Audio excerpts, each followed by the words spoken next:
Hello, Warriors. Let's have a great week.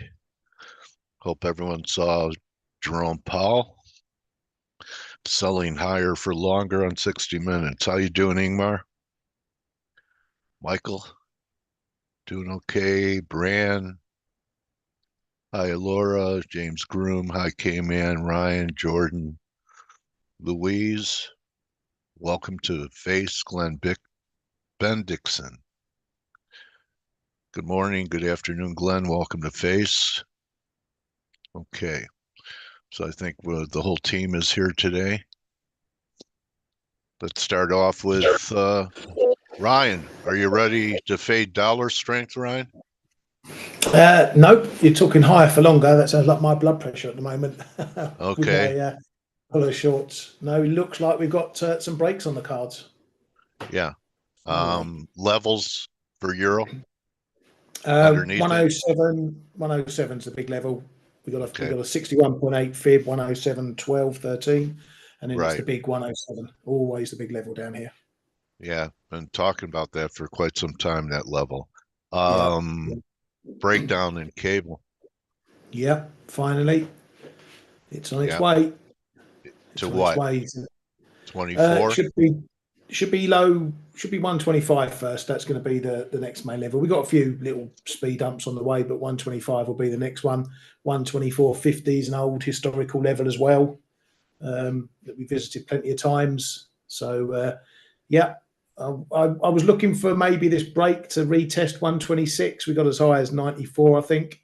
And I might have had a little nibble short, but we didn't get there, and it's been south ever since. Okay. And yen. New highs coming? Possibly.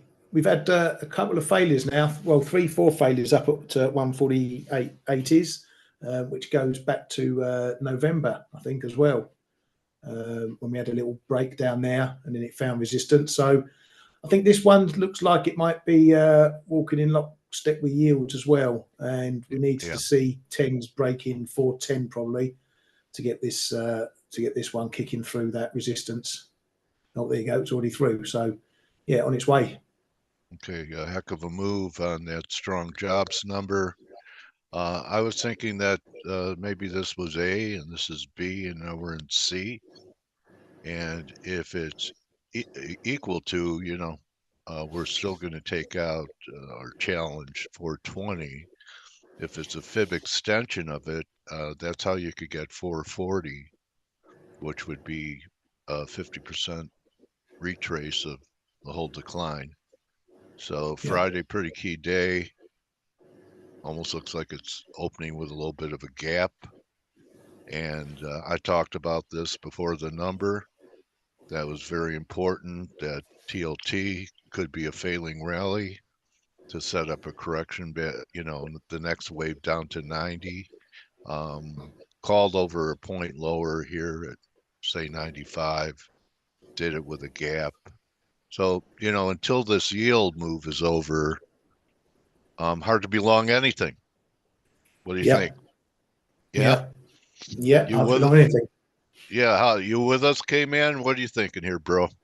Good morning to you. Hey, good morning, Dale. Good morning, everybody. Yeah, my dollar calls are running, and I'm letting them run for now. I'm actually trading the dollar more from the long side. Again, on Friday, was expecting the numbers. I had 4 scenarios in my mind. 3 were for a possible bit lower dollar, and the 4th one came through. So that's putting me back into higher for longer dollar scenario, right? Okay. For now, at least. Dollar yen, we stopped on the 148.80-85 again. If that goes, then it's likely mid 49s or mid 150s again before reassessing. But the yen crosses are not following, and that's a bit slightly strange with the stock market doing so well after the S&P and techs doing so well. Even after that, the yields coming up. So it's that's one where I have a bit of few question marks right now, but yeah, it's Okay. very Well, positive. I actually, uh, everyone knows I hate Apple, right? So we Mhm. had we had a stop hunt here on earnings day. They took out these lows. Everyone's looking at 180 as a breakdown. I'm looking to be a seller up around 190, 192 in Mm. Apple, wrong over the high of the move, looking for this low not to hold and open up the door for lower. So that's the way I'm looking at equities this week. Maybe we get to 5,000 and I think Jim Walsh took a short position Friday. He was patient, waited a long time for that one. Yeah. So, we're getting to levels. I think Greg talked 5,000 last week when we had this one down day.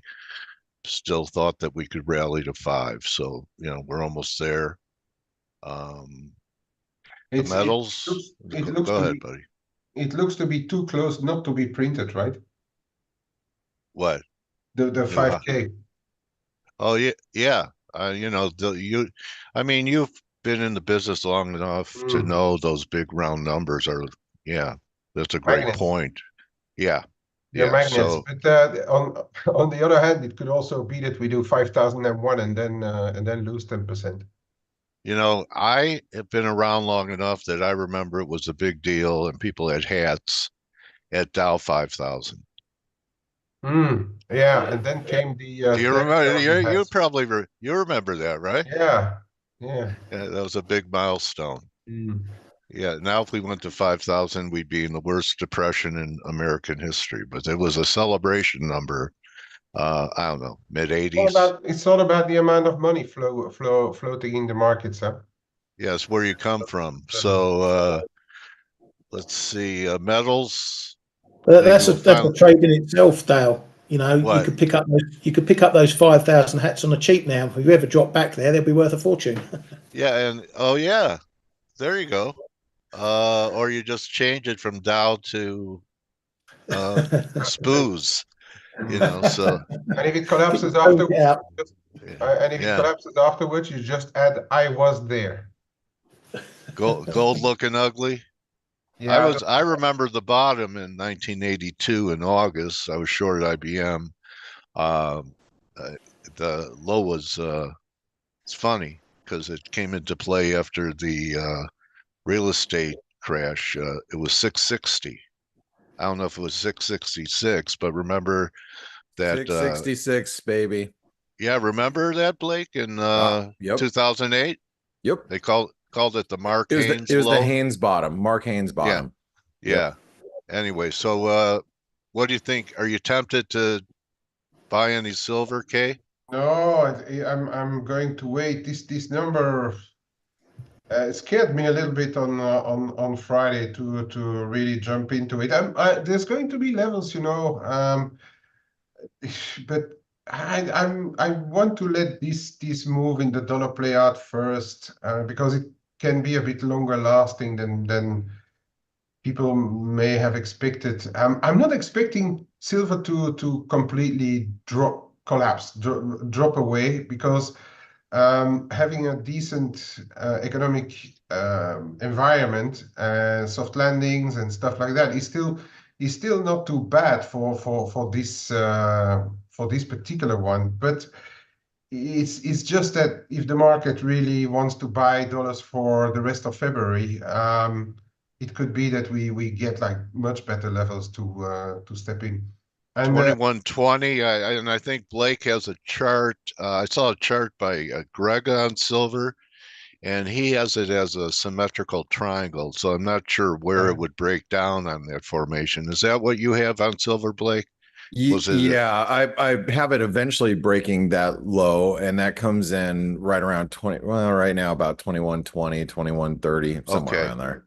Yeah. Okay, so people will try it there if it gets there, and then maybe we need a breakdown to. I don't know where sentiment was, but that was part of the reason why I didn't think gold was going to go.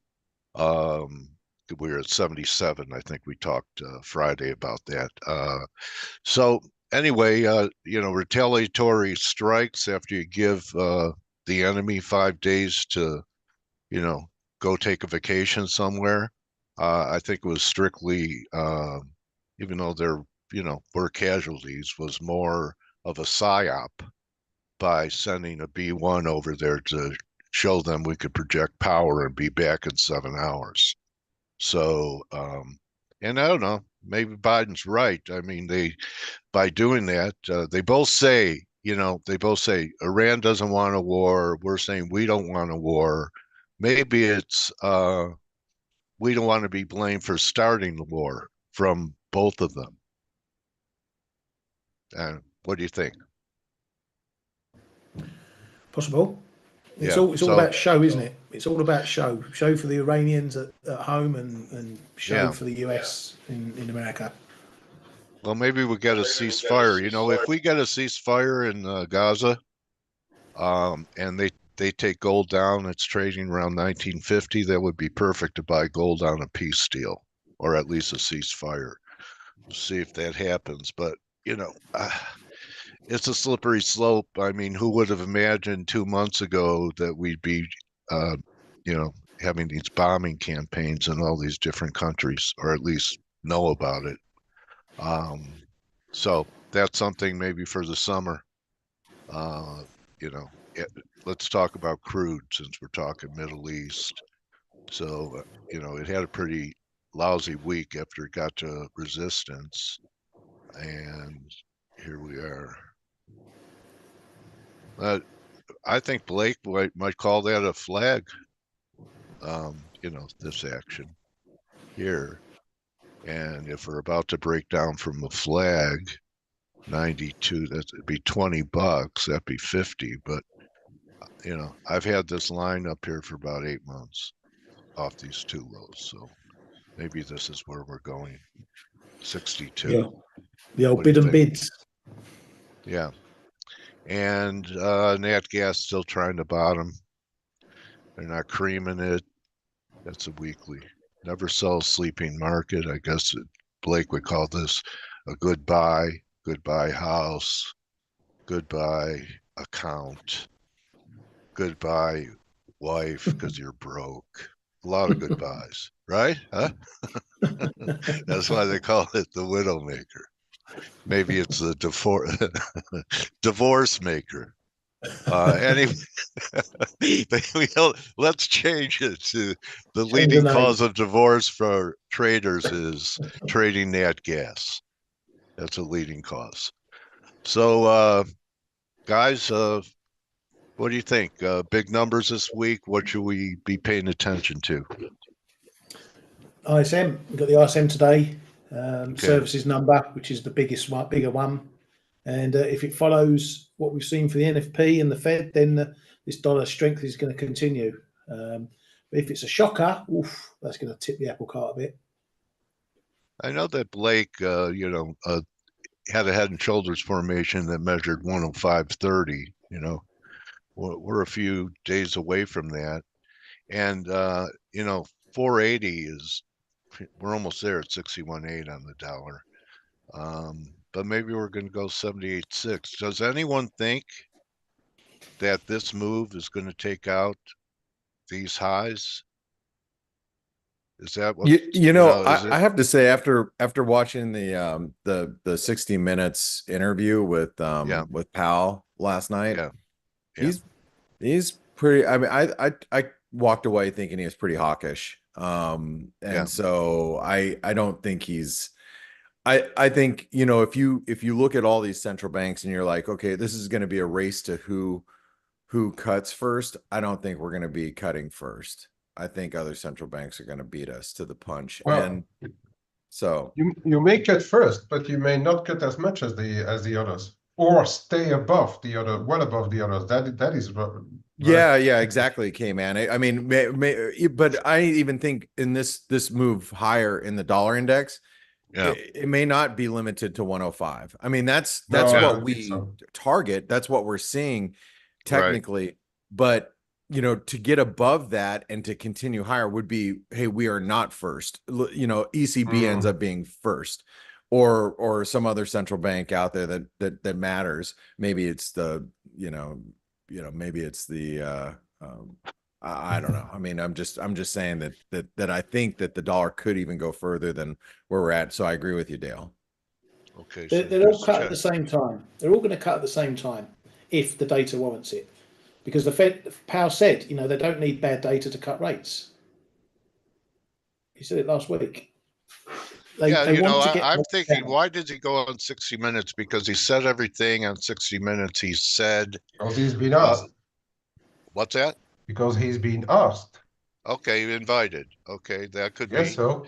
But it reaches more of the general public. A lot of people who watch 60 Minutes do not watch like we do with our, we're frozen to the screen waiting for his press conference and the decision. And I think he was trying to explain it to the public that maybe the general public is complaining about high rates. He was honest about the difference between inflation and price. He said, well, from where prices were, they're not coming down. Okay, price and inflation, he said, are two different things. Prices aren't going to really come down. A few things would, but we're not going back to the price levels we had pre-COVID. That's what people forget. Inflation is coming down. It's not going negative. Right. It's price rises, but slower. Right. Still going up. Yeah. So people think, well, it's down 10%. Why aren't prices back where they were? But, I've been told, that by people who shop, go to the grocery store, that a lot of food prices are back to where they used to be for a long time. Are you experiencing that in the UK? Or Blake, I know you do the shopping for the family. You're probably price aware when you're buying stuff. I'm sorry, I was just responding to something. Oh, he was just writing his shopping list, Dale. Yeah, all right. Okay. Have you sorry, noticed? Sorry, guys, I was just responding to something. I missed a question. Sorry about that. Oh, I'm just saying that I've been told that a lot of prices in grocery stores have returned to, levels that they had been pre-COVID. Yeah, I don't know about that. Okay. Here, do you want me to take over the charts here, Coach? Yeah, go ahead. Yeah, okay. I don't know about that. I do a lot of the shopping. It's kind of like one of my, my I don't know, it's called pleasure of getting away from, when your office is at home and it's like, okay, get me out of the house. I actually enjoy doing that. I haven't really seen a change in prices at all. So, but that's maybe me and where I live, but I don't know. I want to ask you guys this. We were talking about the ISM today, that is a big deal, but tonight we have the RBA, and what you guys might notice is the Aussie dollar has slipped and broken below support at 65 cents. And so now that we're getting a foothold below 65 cents, do you guys think that the RBA is going to be dovish today? I mean, because we have Michelle Bullock. She's been notoriously being very hawkish. So, what do you think we are going to, where do you think we're going to go from here?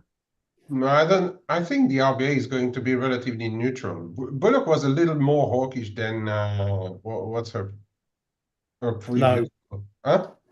No.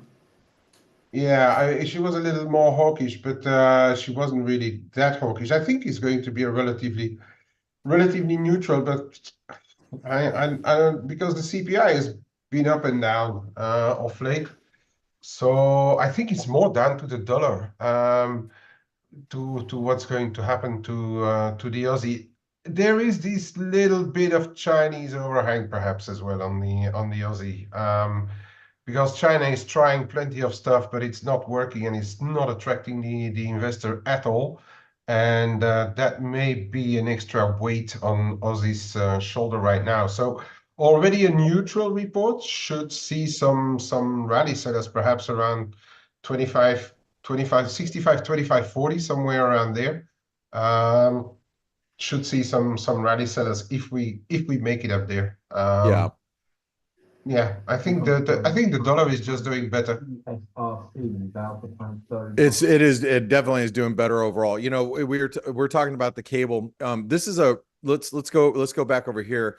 Ryan, why the breakdown in the cable today? I don't know why cables decided to go more than the rest, the pound in general, because it's up against euro sterling. Oh, sorry, it's down against euro sterling as well. Yeah, I don't know why this is going more. There's nothing in the news that suggests pound should get sold off. We always know there's a bit of a volatility difference between cable and euro dollar when things move. So that may just be it. But no, this is all about the dollar at the moment. And yeah, you've got your measured line 124.50. Which is a bit like the 108 in Aussie Kiwi, a bit like the 146.40.50 in Euro CAD. So one of those magnet lines that we always seem to move around. Yeah, and I mean, when you have a situation in sterling that we were in a range basically from, I mean, the entire month of January. This is the entire month. You coil up like that, you break out. You can't fade it. Now it's like this is where the momentum comes, because you know you had a lot of people that were buying sterling, expecting the euro sterling to drop below 85 pence. That's obviously they're caught off guard, right? They're getting wrong-footed. Then you got, you know, anybody who is buying sterling, pound dollar, excuse me, cable, thinking that okay, we're going to break out above 130. They're getting wrong-footed. So now that you have this range breakout, you have to respect the target of the range. So that comes in nationally at 124.50, you know, give or take, you know, 20 pips or so. I think that's going to be a pretty solid move. Let me ask you guys this. Any data coming out in the UK this week that you're looking at? Because I didn't see anything that really got my attention this week. Zero. Nada. Oh, we had them. We had already the PMIs today, which came in better. ONS revised the unemployment rate better than the prior one. So I think it's pure technical break, this cable, and that's what less liquidity in cable than in euro dollar, and that's what causing this sterling move. There's no reason for the euro sterling to be higher, for sure. Not on the back of the data. But yeah, I think it's just people were trading this.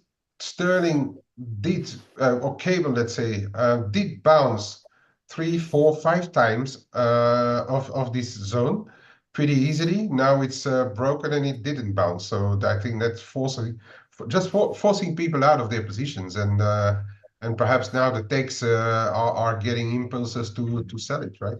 Yeah. I mean, there's zero reason to buy it. The only way you could get me to buy cable right now is a break back above 126.50. You have to get all the way back up here, and then I would say, okay, that was a false breakdown. But you have to get all the way back up here before you could entice me to be buying sterling at this point. So Blake and Kman talked about buying USDMX around 17. It got down to 1704.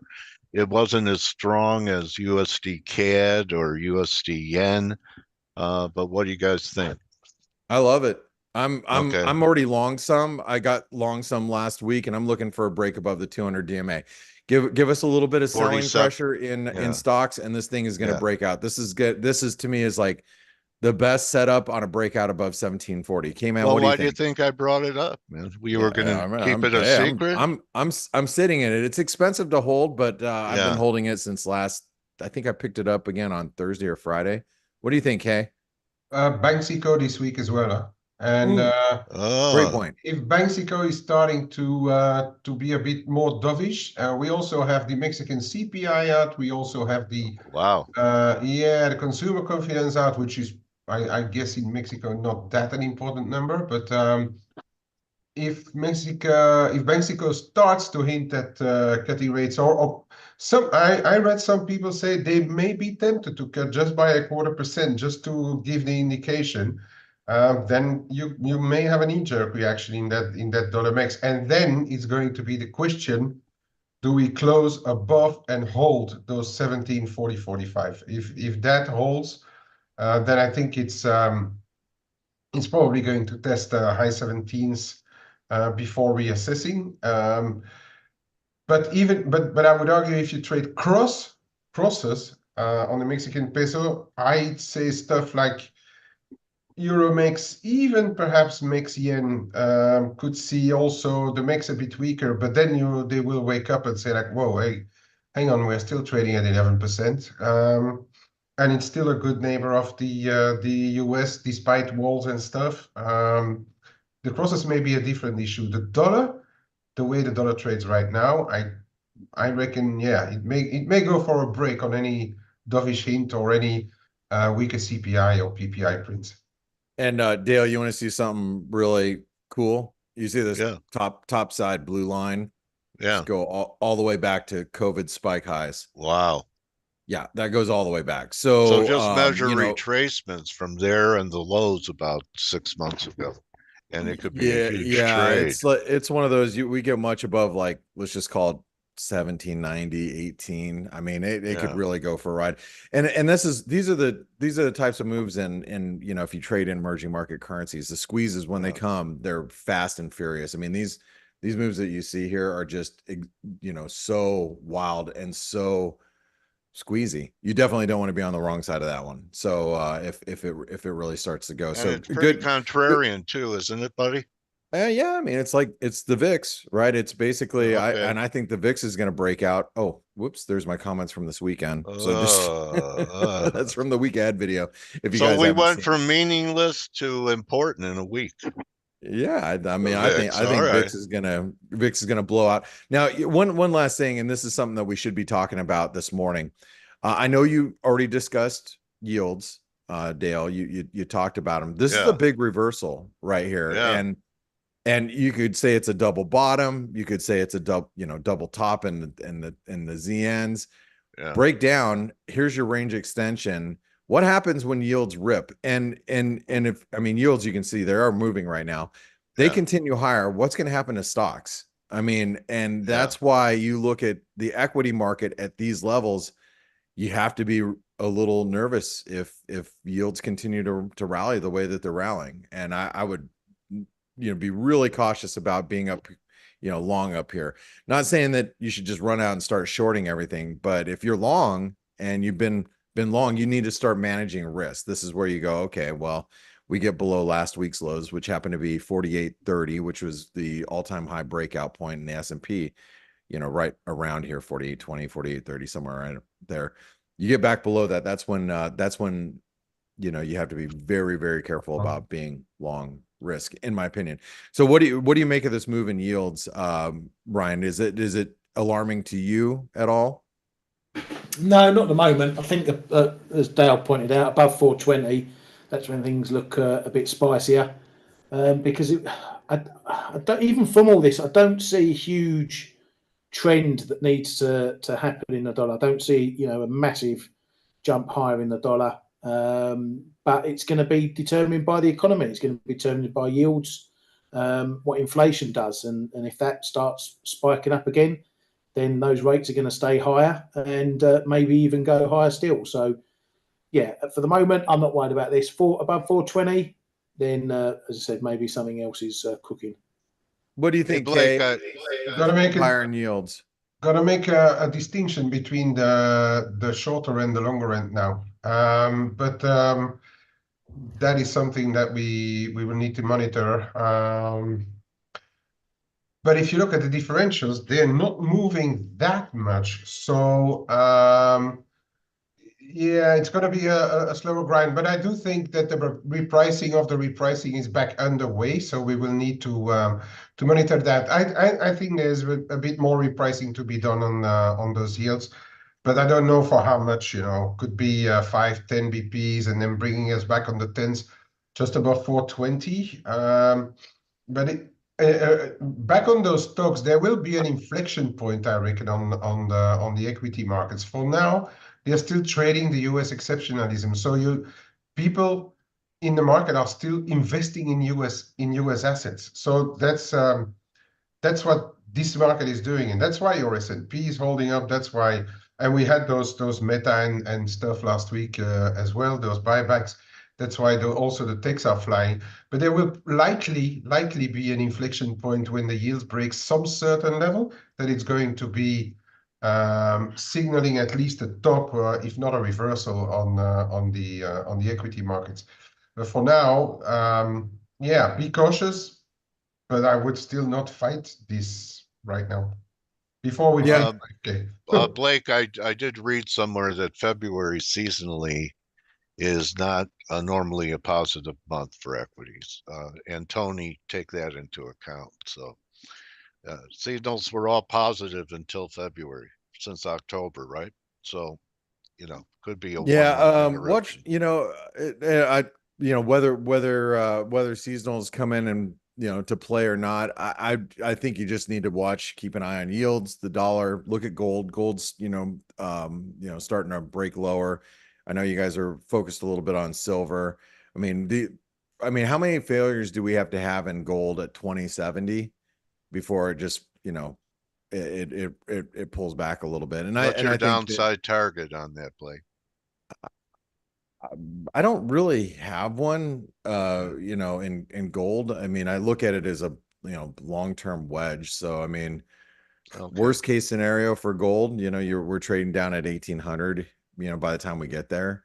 I don't short gold, and I wouldn't short gold. I would just look for levels to buy it. But I mean, if we really start breaking, and if the dollar takes off and yields take off, why couldn't we trade below the 200 DMA?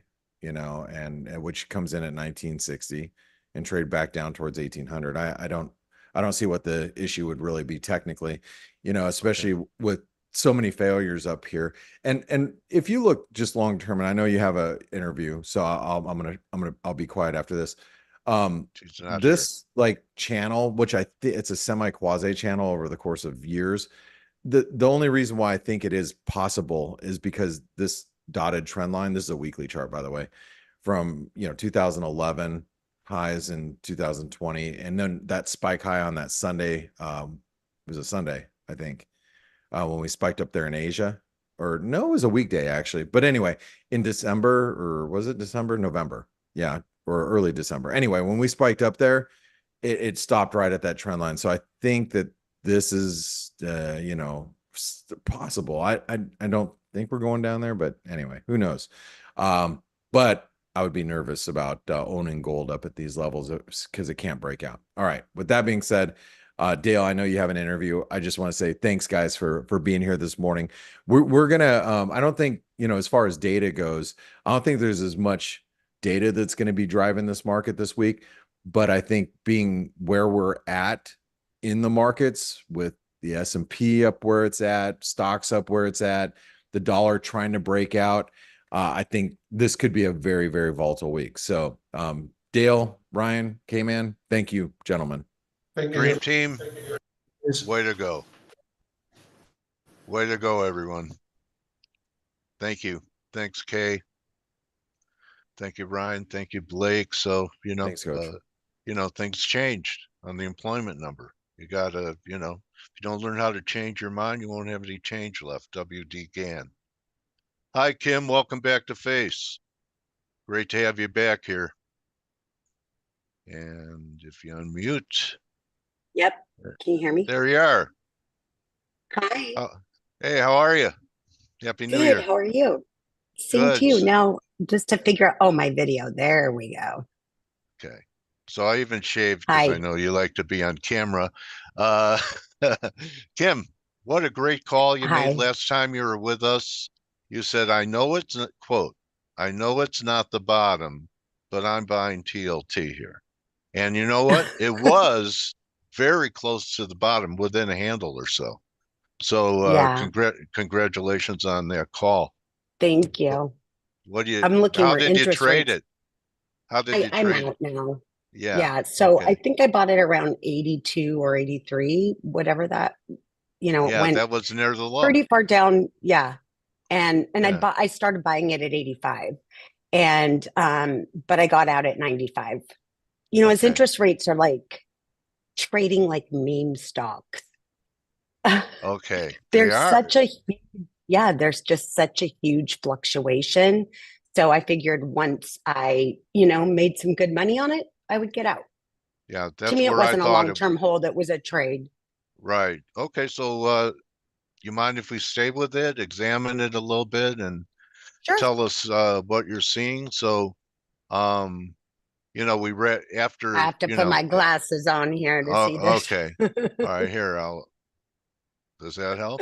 All right. Anyway, Yes. so we peaked at 100. I got out early too. Yeah. And I think so we 100 had. was a good target for sure. Yeah. That's where So it broke down. here's the big question for me. Now, you know, we had that very strong employment number, and this was 61.8 up here. And why can't we have something like this from here that could take it back to 90? The question is this corrective and you buy a good breakdown at 90 or 89, something like that, just retracing this?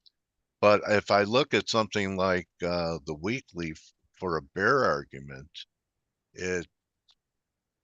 we have two drives here. And one of my favorite patterns is a 3 drive to a bottom formation, which means one's out, there's one to go. I lean more towards this as a buy and then we go again, but I keep an open mind that sometimes it's more than one touch of a return line. It's two divergences. So are you just leaving it alone here for now till it presents itself? Yes. Okay. Yep. All In right. my 401k, I have a small bond position just because I Okay. think it's always smart. And, you know, I think I have 5% and I'll keep it there. And if it goes down, then I might increase that to 10%. But I can't specifically buy TLT. I have to buy a bond fund in Okay. my 401k. Okay. So So all right. So it's right. Yeah. But as far as trading, it's, I don't know right now. And you just wait for things to set up and it's, you don't have to trade both sides of the market. That was an opportunity down there. Now it's more of a two-way trade, right? yeah, I mean, I won't like go short it and I don't short stocks or any indexes unless I'm like buying puts or Okay. maybe, you know, using futures as a hedge. So otherwise I wouldn't particularly short it. Okay. But I right. could short the futures. Right. That's how I Okay. would use it. But the problem for me is I'm not, you know, my strength isn't in the bond market. I just saw an opportunity on that. And then once Okay. it went, then I got out. Right. Your strength is So in equities, right? yes. And Yeah. you have some And pretty active. I love futures. Okay. Yeah, I saw you were day trading silver every time it broke towards 2240 or scalping Well, it. now it broke down. Right. Right. Yeah. So do you so you just day trade futures? Because I think silver. Or swing trade it. I mean, So if you said it you know, broke down. Would you short it on a breakdown? Silver? I haven't honestly looked at it today. So I Okay. mean, remember we're Yeah. West Coast time. Yeah, I know. I think there's lots of geopolitical risk. And so because of that, I think metals are, you know, I think that silver and gold are down right now because interest rates are running again. And Yeah, that seems to that's it. correlate from what I've seen. And Yes. so I'm not worried about like silver having a major breakdown right now. And I always like having a little bit of metal position in my portfolio. And I can add to it, you know, so I have a small micro position on right now, and I can add to it if it keeps going down because I think there's geopolitical risk, which to me means metals get a boost.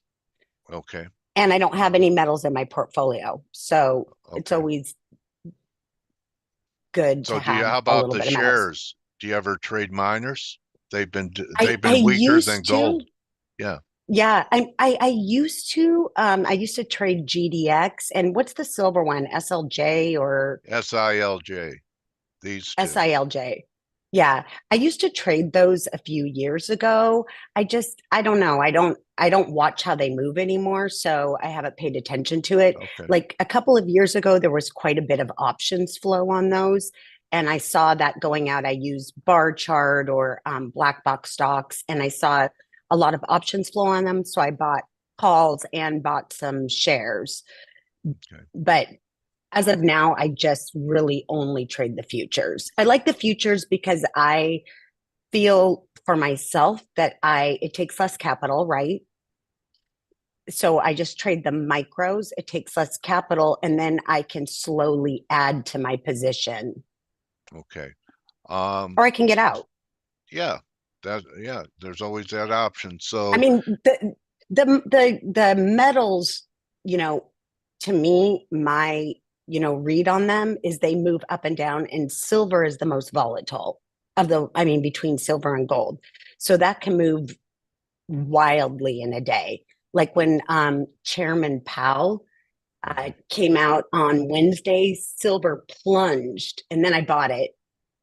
And also, what was the other day? The day the data came out on Friday.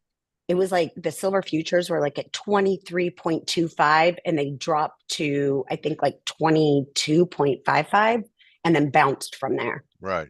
Yeah. So people So have I been did day defending. trade that day. Yeah, people have been defending the area it finally broke down from. So let me get to your wheelhouse. Does it bother you that with all the new all-time highs that we've had in, especially the Mag 7, that Apple hasn't made a new high for quite some time?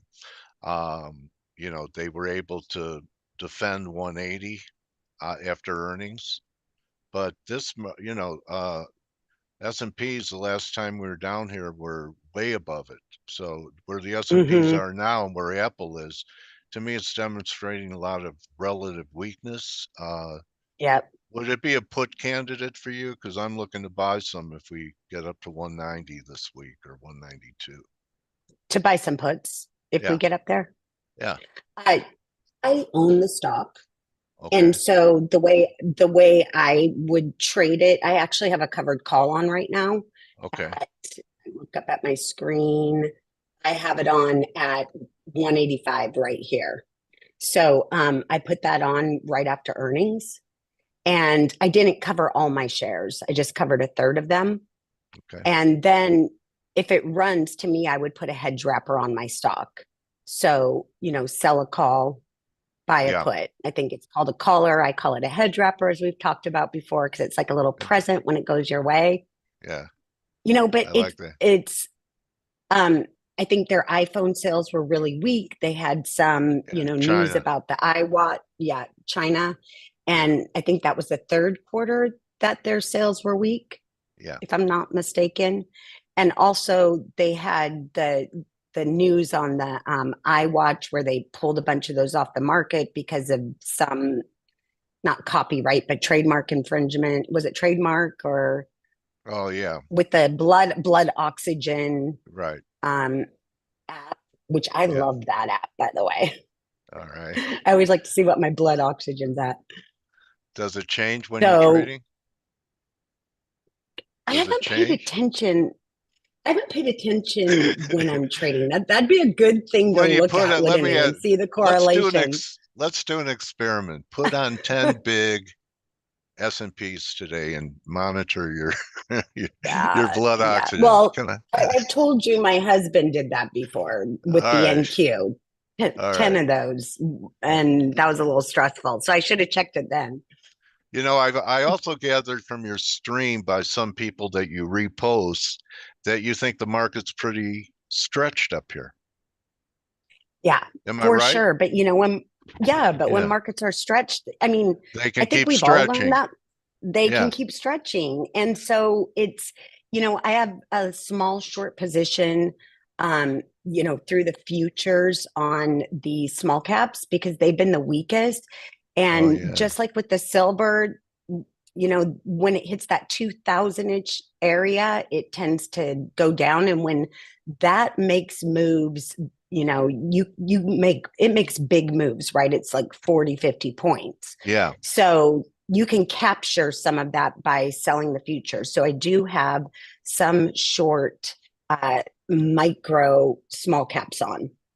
Okay. And you know, the thing was is I was listening to Bloomberg, and a lot of their analysts were so bullish on small caps. You know, it's like the rotation trade, and the S&P equal weight is the thing that's going to go up, and the Russell. And I was like, everyone's saying this.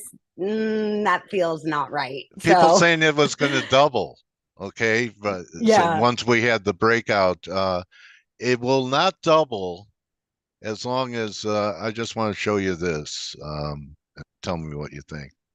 So it took all of the stock market strength that we've had since October for KRE just to get back to, if you look left, like all traders should, you'll see that this was a major breakdown, and this looks corrective. I don't think the market gets an all clear unless we close back above this 52 level in the KRE, and I don't see it. It's got to hold 44. But this is a big part of the Russell.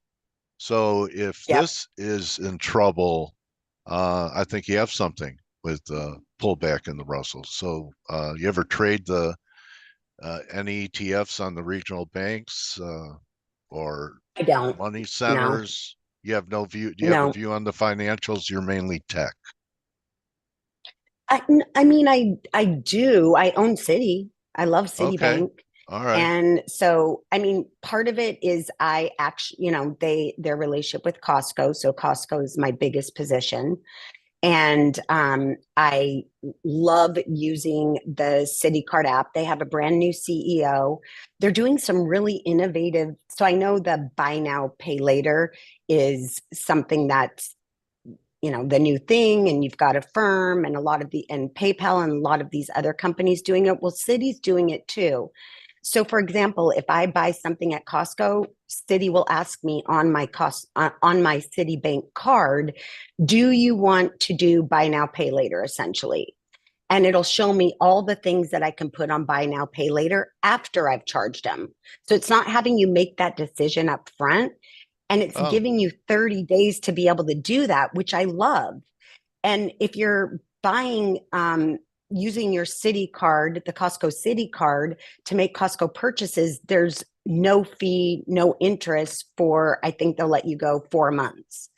On other, like if I buy a Nordstrom purchase, for example, they'll charge a fee to do that.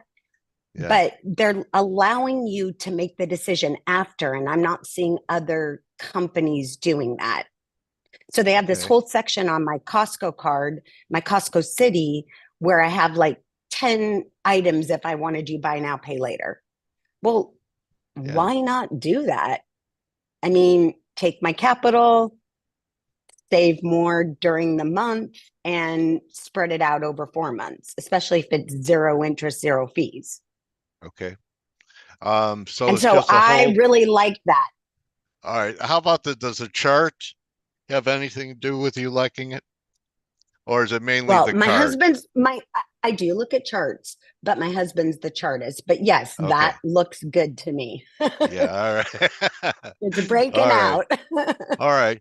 So I've noticed you run some, they used to be called, when it was Twitter, where you have groups meeting during market hours. What's that called again? Spaces. Yeah, so yes. You have a nice sized group that you collaborate with every week. Is that true? Yeah, so yes, it's Wolf Financial, Gav, and he runs about 20 to 40 spaces a week, and I'm usually on, I'd say, 5 to 10 of those a week. Okay. So, and we have a women's of Wall Street that is on Friday mornings, and it's only women and Gav and Wolf. Okay. And that's really fun. You have some great women like Julie Cordova, Aisha, Anne Marie. I mean, some really good traders and investors are on there. And I know I missed a lot of people, sorry, but it's on at 6:15 in the morning on Fridays. Okay. So tell us what what you're doing right now and how you came into the new year and what you're looking for, ideas that you're executing now or looking to execute. So right now, I'm just holding steady and just maintaining my positions. My favorite stock is Microsoft. I mean, one of my favorites because I love the CEO. So I'm also a mental health counselor, and a lot of my clients are in tech. And my husband also coaches soccer here, and a lot of his clients are tech. And so anyone that you talk to loves working at Microsoft, and they love the CEO. And he's been so innovative. I remember in like 2015, Wall Street really disfavored, once Ballmer left and Satya Nadella took over, Wall Street was really sour on their business model, moving away from the software, moving towards the cloud, because no one really knew what the cloud was at that time. And they were, I remember Wall Street saying, this isn't the right move. You can't make money on that. Well, now, look at how big the cloud's gotten. Also, there with aren't Microsoft enough data centers to support it. Yeah. All right, do you and look so I at started any of those? buying this. Go ahead. Sorry, Kim. Go ahead. I started buying the stock in 2017, I believe, when it was about $80. Nice. And, just have held it and added to it from there. And plus, I also work at a university, and I'm a professor of psychology. And so we use Microsoft Teams. A lot of businesses are using Microsoft Teams. And I love the collaboration that you have with Microsoft Teams. So you can have different work groups and, upload files, share files, collaborate on files, similar to Google. And, but I feel that Microsoft Teams is less clunky than Google, even though I own Google stock as well.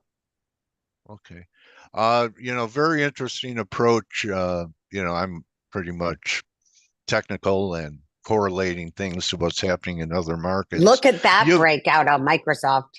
Yeah, that's worth putting your glasses on for that one. So, maybe we have something like, maybe this was what, 196 to 345. That's 180. So 500.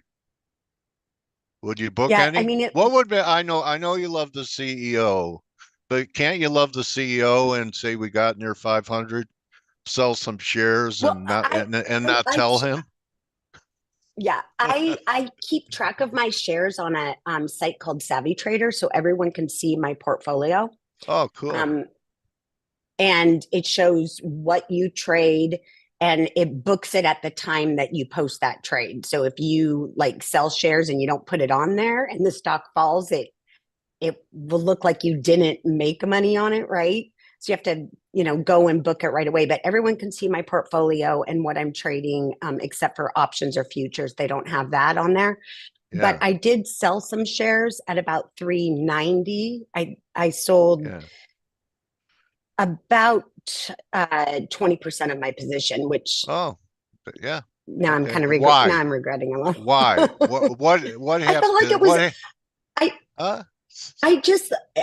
Microsoft has tended to pull back, and I'm just like, I've made a good profit. Nothing, like you said, nothing wrong with trimming here. It was approaching $400. It wasn't breaking through. And so I'm like, and then it actually, at the time, that seemed like a smart move because it broke back down to 360, I believe. So if you look, there was that little point where it went up to 390 and then it broke back down again. Right here. Probably like 2 months ago. Yeah. There you are. So and it did. It pulled back to 360 and then we had the breakout. Mm-hmm. So all right. So I guess, could have re-added it at that point, but I thought it would break down to about 345. That's what I was looking for, 340 or so. Yeah. All right. That's kind of where it had broken out of. Yeah. Who was the famous guy, Peter, who I forgot his last name. Everyone followed him, and he really talked about knowing the companies and understanding the companies that you're buying, that if you like the product. And do you know who I'm talking about? He was very famous. Peter Maybe Schiff or no, Lynch. no. Peter's no, I know, Wouldn't be. I do know who you're talking about. He wrote it in a book. And Yeah, that honestly is my philosophy. I mean, yeah, and to buy what your kids know. So like I remember my son, he was like maybe 7 years old or maybe 8 years old. He's like, Mama, Netflix, Netflix. And at that time they were just a video company, remember? And their stock yeah. was $4. Right. And I didn't buy it at $4. And I think of all the times my kids were using these products like Celsius. My daughter was drinking The, Celsius, F.A.C.E, like it was going out of style about 2 years ago. Before that stock, I think it was a $10 stock at the time. yeah. And now it's, it's split. So They my sponsored stock the that I indoor track meet. They were the sponsor of the beginning of the track season, indoor track season leading up to Paris. Celsius was a yeah, sponsor. they're Big they're now. in Europe now. I've bought a few of their shares now, but I mean, if you buy what you use and know. So my Those are next great stock, and stories. I know a lot of people are disfavorable on this stock, is Etsy. And the reason why I like Etsy, if this is like a buy for my daughter, because she uses Depop all the time, which is Etsy bought Depop, and it's like a vintage, or resale site. Oh, But okay. she has learned the best business and marketing skills through this site. Like it's basically like you're getting taking a business marketing class with out really without really realizing that you're doing so. The way she edits her clothes that she puts up there and arranges them and has to like keep track of like what she's selling and the dollars that she's making. So that's my investment for her. Oh, wow. So parents take note that wisdom, wisdom. ETSY. Now, I'm All not right. saying that stock's going anywhere anytime soon. Yeah. And I know it's had like, their sales, people don't think like they can really with, because Etsy is like where artists and crafters, put their products and, independent people that aren't like selling in regular retail stores, right? Right. Yeah. Uh, so it's not, I don't think people, I haven't heard the street favorable on it, but I'm looking at this as long term. I'm buying what my kids know and what Yeah. they're using. Okay. So we'll see. I'm just pocketing it, putting it, tucking it away, not paying attention to it every day. Well, I hope you have a great year, Kim. It's a very interesting Thank approach that you. you take to the markets, and um, I hope one day you're getting great stock tips from your grandchildren. Thank you. It's always a pleasure. I always enjoy talking to you, Kim, and I'm a fan. What could I say? Thank I you. think I'm that a fan of you. that you and your husband and your children, the apple, sounds like your daughter is a clone of you, and the apple doesn't fall far from the tree. So everyone Thank you. follow Kim at Mama Investor, Thank you. and check out her spaces if you want to hear how it really could be simplify things And you in can your check life. out my portfolio. You could check out my portfolio on Savvy Trader. Savvy Just Trader, are Google you doing Savvy that? Trader. Do you want to manage money, Kim, or that's not No, what you're interested? just my No. own money. All right. I think there was a day and age where I did want to manage money, but Yeah. you know, Yeah. that probably not It so much anymore. complicates your life. Yeah. Yeah. Yeah. So okay. So keep it simple. Kim, thanks very much. I hope this is one of your best years for Thank you and your you. family. All righty. Thank you. It's always All great right. seeing you. Thanks for All having right. me. Follow Kim Bye. at Mama Investor. See you Bye. later. Thank you, Bye. Kim, and bye-bye. And Thank you. everyone else, so you could join the team in 15 minutes on the Morning Edge. Hope you enjoyed Kim. She's good. Follow her. Yeah, family of traders. Yeah. Okay, Laura. Yeah, maybe you could jump in with the women's group on Friday.